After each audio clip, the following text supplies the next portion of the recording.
Hello students, welcome back to master classes triple four session. आज के session में हम क्विकली रिवाइज करने वाले हैं one of the very important topic from your standard SA 705, जिसका कि नाम है modifications to the opinion in the independent auditor's report.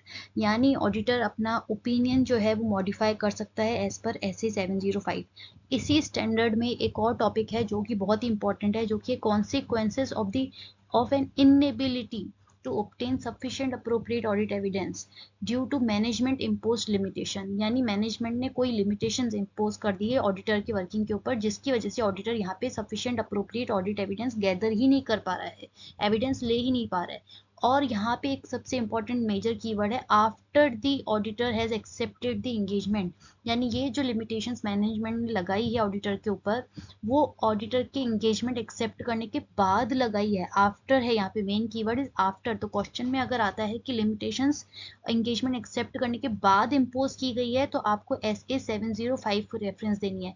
अगर यहाँ पे ड्यूरिंग दी यानी वाइल, जब ऑडिटर यहाँ पे एंगेजमेंट एक्सेप्ट कर रहा है उससे पहले कोई मैनेजमेंट ने लिमिटेशंस इम्पोज की हुई है, तो SA 210 के अंदर वो मैटर कवर हो जाएगा और वो हैम्पर करेगा pre conditions of the audit. तो वहां पे SA 210 के हिसाब से अगर कोई लिमिटेशंस है मैनेजमेंट पुट कर रहा है ऑडिटर के वर्किंग के ऊपर, तो वो वहां प्री कंडीशंस ही नहीं एग्जिस्ट होगी और ऑडिटर वो एंगेजमेंट एक्सेप्ट ही नहीं करेगा। वो बिफोर, अगर बिफोर की बात होती है तो SA 210 यहाँ पे कवर होगा। और यहाँ पे बात हो रही है आफ्टर, यानी मैनेजमेंट, यहाँ पे ऑडिटर ने वो एंगेजमेंट एक्सेप्ट कर लिया है, एक्सेप्टेंस के बाद मैनेजमेंट यहाँ पे कोई लिमिटेशंस पुट कर रहा है, इम्पोज कर रहा है, तो वो SA 705 के अंदर कवर होगा। अब ऑडिटर क्या करेगा, क्योंकि उसने यहाँ पे वो असाइनमेंट तो एंगेजमेंट तो एक्सेप्ट कर लिए। तो अब देखिए, inability to obtain sufficient appropriate audit evidence due to management impose limitation after the auditor has accepted the engagement. तो सबसे पहले तो ऑडिटर रिक्वेस्ट करेगा to the management to remove the limitation. ये स्टेप आपको बिल्कुल ऐसे इसी लाइन इसी सीक्वेंस में याद रखने हैं, इसी हिसाब से आंसर करना है। तो सबसे पहले तो कीवर्ड हो गया, ऑडिटर रिक्वेस्ट करेगा मैनेजमेंट से कि वो जो पर्टिकुलर लिमिटेशन है वो रिमूव कर दीजिए। अब लिमिटेशंस क्या हो सकते हैं?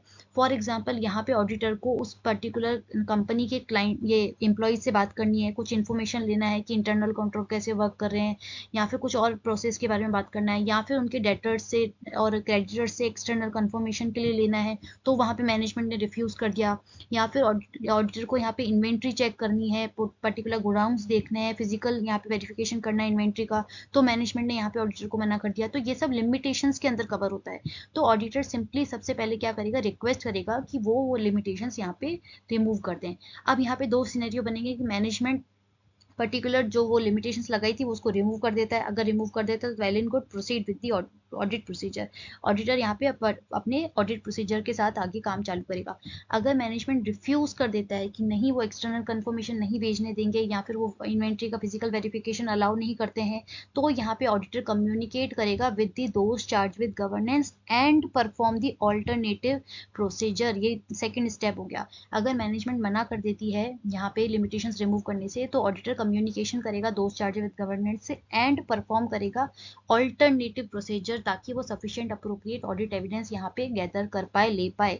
स्टिल अगर ये दोनों काम करने के बाद भी ऑडिटर यहाँ पे सफिशिएंट अप्रोप्रिएट ऑडिट एविडेंस नहीं ले पाता है, नहीं ऑब्टेन कर पाता है, तो यहाँ पे अगेन दो यहाँ पे स्टेप आ जाते हैं।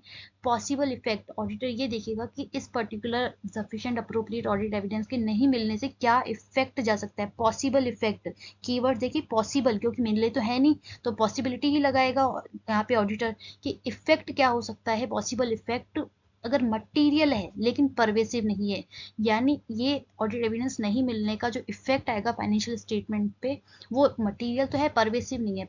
मटेरियल मतलब इंपॉर्टेंट तो है, लेकिन इतना भी यहाँ पे इंपॉर्टेंट नहीं है कि पूरे के पूरे फाइनेंशियल स्टेटमेंट को ही यहाँ पे इफेक्ट कर दे। अगर वो इफेक्ट मटेरियल है, परवेसिव नहीं है, तो क्वालिफाइड ओपिनियन दे देगा SA 705 के हिसाब से, क्योंकि SA 705 का ही पार्ट है ये टॉपिक। और नेक्स्ट, अगर ऑडिटर को लगता है कि वो पॉसिबल इफेक्ट जो है वो मटेरियल भी है और परवेसिव भी है, यानी वो इंपॉर्टेंट भी है और ऐसा वो यहाँ पे इफेक्ट डालेगा कि पूरे के पूरे फाइनेंशियल स्टेटमेंट पे उसका इम्पैक्ट जाएगा, तो ऑडिटर यहाँ पे विड्रॉ कर देगा फ्रॉम दी ऑडिट एंगेजमेंट और डिस्क्लेमर ऑफ ओपिनियन देगा। बिल्कुल कीवर्ड ध्यान से समझिए। अब ये कब हो सकता है सिचुएशन, जब यहाँ पे फॉर एग्जांपल इन्वेंट्री चेक करने के लिए ऑडिटर को मैनेजमेंट ने रिफ्यूज कर दिया, लिमिटेशंस इंपोज कर दी कि आप इन्वेंट्री चेक नहीं कर सकते, और इन्वेंट्री फाइनेंशियल स्टेटमेंट का 80% ऑफ द पार्ट कवर करती है, तो बाकी 20% चेक करके भी ऑडिटर क्या कर देगा, जबकि इन्वेंट्री ही 80% पार्ट कवर कर रही है। तो ये इन्वेंट्री वाला पार्ट मटीरियल भी हो गया, परवेसिव भी हो गया, क्योंकि पूरे फाइनेंशियल स्टेटमेंट ही हिल जाएंगे अगर इन्वेंट्री ही प्रॉपरली चेक नहीं कर पाएगा ऑडिटर। तो इस केस में ऑडिटर विड्रॉ कर देगा फ्रॉम द ऑडिट एंगेजमेंट, या फिर वो अगर कंटिन्यू भी कर रहा है तो डिस्क्लेमर ऑफ ओपिनियन दे देगा। डिस्क्लेमर ऑफ ओपिनियन दिया जाता है कि ऑडिटर को यहाँ पे जो ऑडिट एविडेंस लेने चाहिए थे, यहाँ पे गैदर करने चाहिए थे, वो नहीं ले पाया है, जिसकी वजह से वो अपना ओपिनियन किस पे दे, इसलिए वो डिस्क्लेमर ऑफ ओपिनियन दे देगा, या फिर एंगेजमेंट से ही यहाँ पे विड्रॉ कर देगा।